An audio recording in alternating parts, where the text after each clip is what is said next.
Okay, so the Panama Canal, it connects from the Caribbean Sea to the Pacific Ocean. Well, so I call the Caribbean Sea and the Atlantic, they mix together, so they're kind of the same thing, but it's in that region, is the Panama Canal. And this says the Panama Canal cuts across the narrowest point of the Isthmus of the Panama and is a conduit for maritime trade between the Atlantic and Pacific Ocean.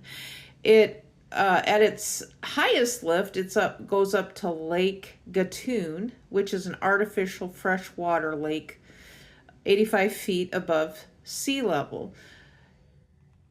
And so, what this says is that Colombia, France, and later on the United States controlled the territory surrounding the canal during construction. France began the work on the canal in 1881, stopped in 1889 because of lack of investors' confidence due to engineering problems and a high worker mortality.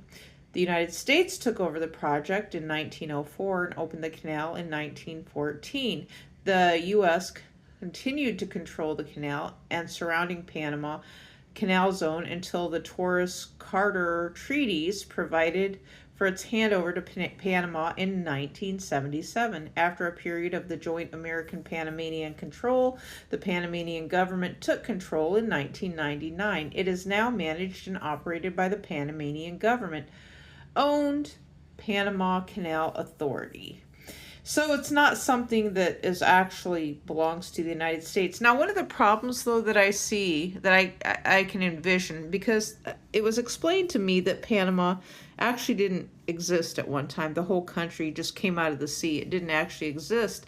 You could just float right over it. But because of the earthquake regions, the continental plates, the land came up and separated the Pacific Ocean and the Caribbean Sea.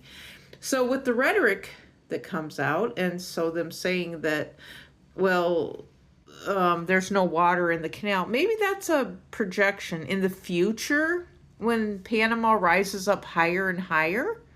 That's a great possibility that the Panama Canal may no longer exist. If that region of Central America is pushing up higher above the ocean, that's a great possibility.